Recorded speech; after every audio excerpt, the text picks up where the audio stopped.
नमस्कार दोस्तों। तो आज के दिन मार्केट में हमें बहुत ज़्यादा वोलेटिलिटी बनते हुए नजर आई। हालांकि निफ्टी की अगर हम यहाँ पर क्लोजिंग की बात करें तो -0.34% के आसपास हमें क्लोजिंग देखने को मिल चुकी है। देखिए, हमें मॉर्निंग सेशन में गैप डाउन ओपनिंग देखने को मिली, उसके बाद निफ्टी 100 पॉइंट अपर साइड की तरफ जाते हुए नजर आया।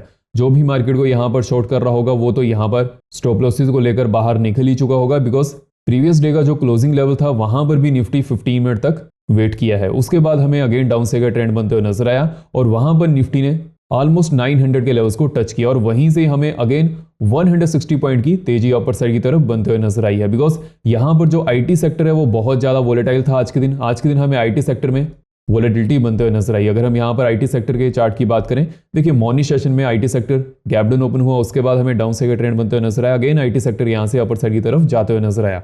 उस समय अगर हम बैंक निफ्टी की बात करें, देखिए बैंक निफ्टी यहाँ से अपर साइड जा नहीं पा रहा था। अगेन बैंक निफ्टी हमें डाउन साइड की तरफ ही आते हुए नजर आया और बैंक निफ्टी ने डाउन साइड की तरफ 800 के आसपास क्लोजिंग दी है, विच मीन्स की जो हमें निफ्टी में वोलेटिलिटी बनते हुए नजर आई है ये आईटी सेक्टर की वजह से हमें यहाँ पर वोलेटिलिटी बनते हुए नजर आई है। बिकॉज देखिए अभी के लिए जो आईटी सेक्टर है वहां पर न्यूज की वजह से हमें बहुत ज्यादा वोलेटिलिटी देखने को मिल जा रही है।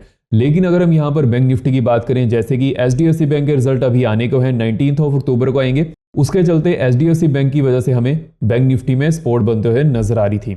लेकिन देखिए अगर हम यहाँ पर मार्केट की सिचुएशन की बात करें तो जो ऑप्शन बायर्स हैं या फिर सेलर्स हैं, अगर वो अपनी पोजीशन को मेंटेन नहीं कर पा रहे हैं तो यहाँ पर मार्केट में सर्वाइव करना बहुत ज़्यादा डिफिकल्ट हो जाता है जब भी मार्केट में हमें ऐसी वॉलेटिलिटी बनते हुए नजर आती है।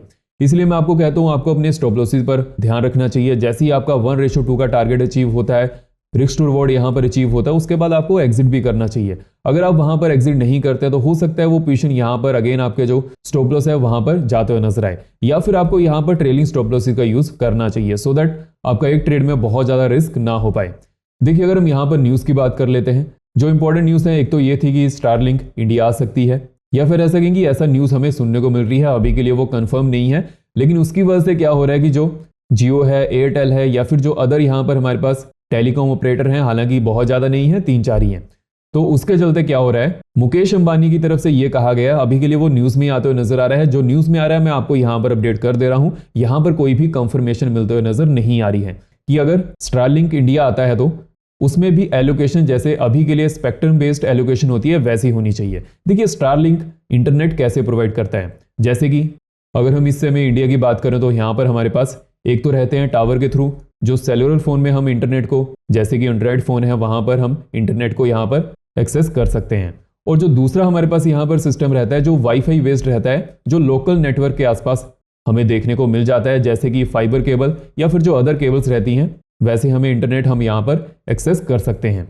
लेकिन जो स्टारलिंक है वो सीधा डायरेक्टली सैटेलाइट से कनेक्टेड रहता है। जैसे ही आप अपने घर में स्टारलिंक का वो जो मॉडेम रहता है, जो भी वो रहता है, हालांकि उसका साइज कोई ज़्यादा बड़ा नहीं होता है, वो अदर कंट्रीज में यहाँ पर सक्सेसफुली चलते भी नजर आ रहे हैं। लेकिन एशियन मार्केट की बात करें, देखिए एशियन मार्केट में 2 ही प्लेयर्स हैं, एक तो है इंडिया और एक है चाइना, जहां पर जो फॉरेन कंपनीज हैं उनको अच्छी खासी मार्केट मिल जाती है।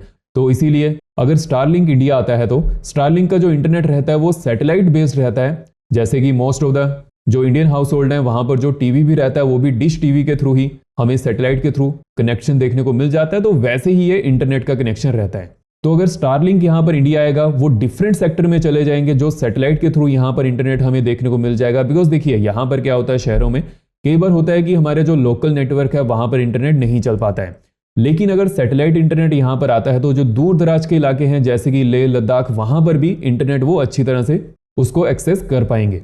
जैसे कि अगर आप कहीं पर भी हिल स्टेशन में चले जाएं, आपको वहां पर डिश टीवी के थ्रू सभी चैनल देखने को मिल जाते हैं। लेकिन आज से 20 साल पहले वैसा नहीं था, बिकॉज वाइड के थ्रू जो केबल्स रहती थी वो वहां पर नहीं पहुंच पाते थे और उस समय डिश टीवी भी इतना नहीं चला था। तो इसके चलते क्या होता था, वहां पर वो फैसिलिटी नहीं मिल पाती थी। जो अदर चैनल्स, जो देखिए एक तो रहता है जो डीडी नेशनल है, लेकिन उसके अलावा अदर चैनल्स को वहां पर वॉच नहीं किया जा सकता था। बिकॉज मैं बेसिकली हिमाचल प्रदेश से हूं तो मुझे पता है वहां पर ऐसी सिचुएशन हमें फेस करनी पड़ती थी पहले टाइम में। लेकिन अभी के लिए वहां पर ऐसा कुछ नहीं है। अभी के लिए जो डिश टीवी रहता है वो हर कहीं लग जाता है, चाहे जितना दूर दराज का इलाका हो, पहाड़ों का, वहां पर भी वो लग जाता है। तो अभी के लिए अगर ये स्टारलिंक इंडिया में आएगा तो वहां पर क्या होगा, दूर दराज के इलाकों में भी ये इंटरनेट वहां पर फैसिलिटी मिलते हुए नजर आएगी। अगर ऐसा होता है तो आने वाले दिनों में एक स्टारलिंक भी एयरटेल और जियो के साथ यहां पर टक्कर में खड़ा हो जाएगा। तो इसीलिए जो भी के लिए इंडिया में ओल्ड प्लेयर्स हैं वो ये चाहते हैं कि जैसे कि स्पेक्ट्रम बेस्ड में उनको एलोकेशन मिलती है, वैसे ही यहाँ पर सैटेलाइट बेस में भी वहां पर उन्हें इक्वल एलोकेशन मिले, सो दैट वो स्टारलिंक से कंपीट कर पाए। तो ये पूरा सिनेरियो यहां पर चलते हुए नजर आ रहा है। आई होप आपको अच्छी तरह से ये क्लियर हो चुका होगा। अगर आपको क्लियर नहीं हुआ है या फिर अगर आपके कोई भी यहां पर क्वेश्चन है, आप कमेंट सेक्शन में बता दीजिएगा, मैं सभी के कमेंट्स पढ़ता हूं, मैं आपको वहां पर आंसर दे ही दूंगा।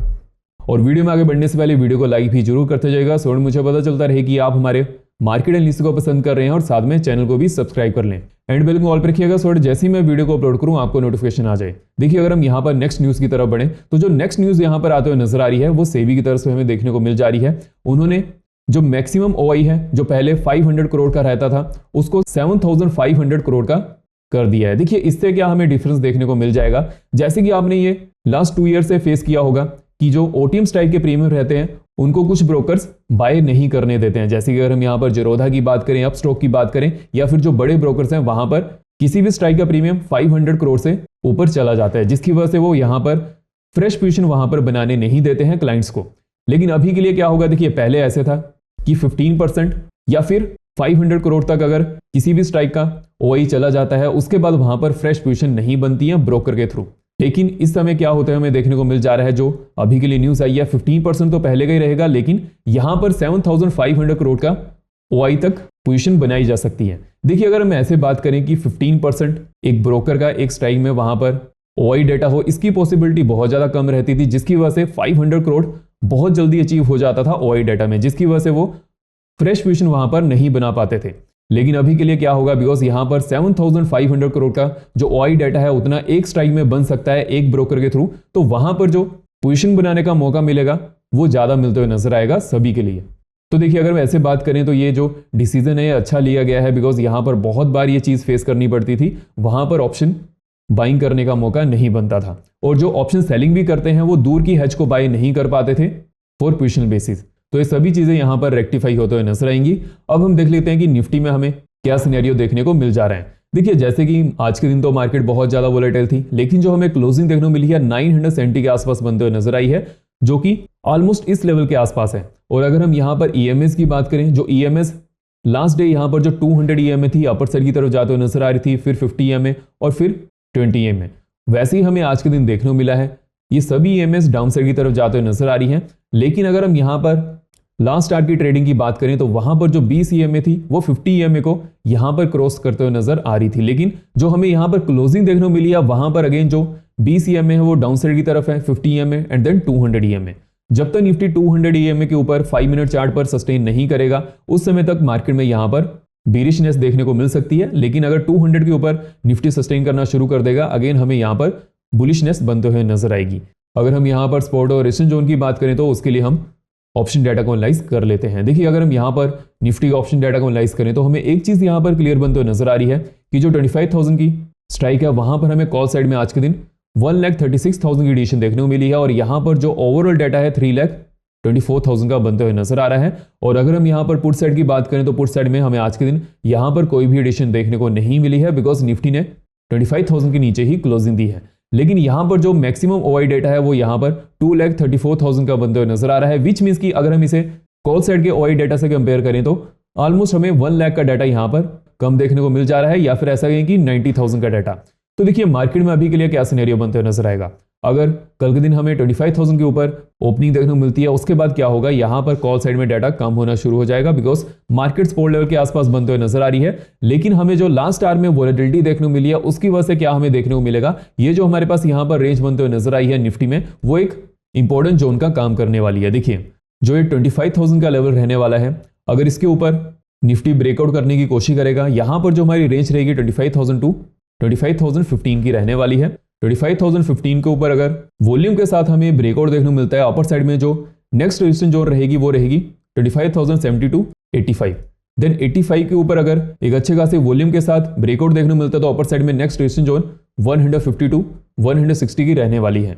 अगर हम यहां पर डाउन साइड की सपोर्ट जोन की बात करें तो देखिए, डाउन साइड में जो हमारे पास सपोर्ट जोन बनते हुए नजर आएंगे, जैसे कि आज के दिन निफ्टी ने 970 के आसपास क्लोजिंग दी है, लेकिन जो हमें यहां पर लास्ट टिक लगते हुए नजर आया है ऑलमोस्ट 950 के आसपास देखने को मिल चुका है।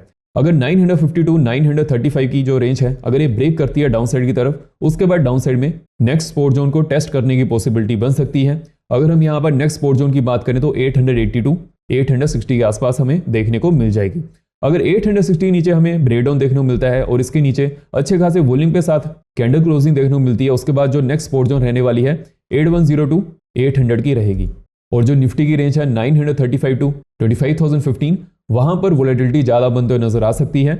अगर यहाँ पर कुछ भी बेटर रेंज बनते हुए नजर आएगी उस समय मैं आपको टेलीग्राम में अपडेट कर ही दूंगा। उसका लिंक मैंने आपको डिस्क्रिप्शन बॉक्स और पिन कमेंट में अपडेट कर दिया है, वहां से आप ज्वाइन कर सकते हैं। देखिए वही हमारा ऑफिशियल चैनल है। अगर आप ऐसे टेलीग्राम में हमारे चैनल के नाम से सर्च करेंगे तो आप किसी फेक चैनल में ज्वाइन कर सकते हैं। ओनली जो पिन कमेंट में जो सबसे ऊपर का टॉप कमेंट रहेगा वहां पर आप चेकआउट कर लीजिएगा। देखिए अगर हम यहाँ पर निफ्टी के एक्सपायरी ट्रेडिंग की बात करें, जैसे कि कल के दिन निफ्टी की एक्सपायरी होने वाली है और आज के दिन हमें निफ्टी में बहुत ज्यादा वॉलेटिलिटी ऑलरेडी देखने को मिल चुकी है। तो देखिए जब भी एक्सपायरी डे से पहले हमें या तो फिर मार्केट में ट्रेंडिंग मूव या फिर वॉलेटिलिटी बहुत ज्यादा बनते हुए नजर आती है, तो उसके बाद नेक्स्ट डे हमें एक्सपायरी डे के दिन मार्केट में रेंज बाउंड ट्रेडिंग होने के चांसेस बहुत ज्यादा बढ़ जाते हैं। लेकिन अगर हम यहाँ पर निफ्टी की बात करें या फिर एक्सपायरी ट्रेडिंग की बात करें, देखिए एक्सपायरी के दिन जो निफ्टी रहेगा, अगर जो हमारे पास यहाँ पर जो रेंज बनते हुए नजर आ रही है, जो मैंने आपको यहाँ पर 25,215 और डाउन साइड में 24,930 की जो हमारे पास ये रेंज निकल कर आ रही है, जहां पर मार्केट वोलेटाइल हो सकती है या फिर रेंज बाउंड हो सकती है, तो वहां पर अगर मार्केट रहेगी तो यहाँ पर प्रीमियम टिके ज्यादा देखने को मिल सकता है।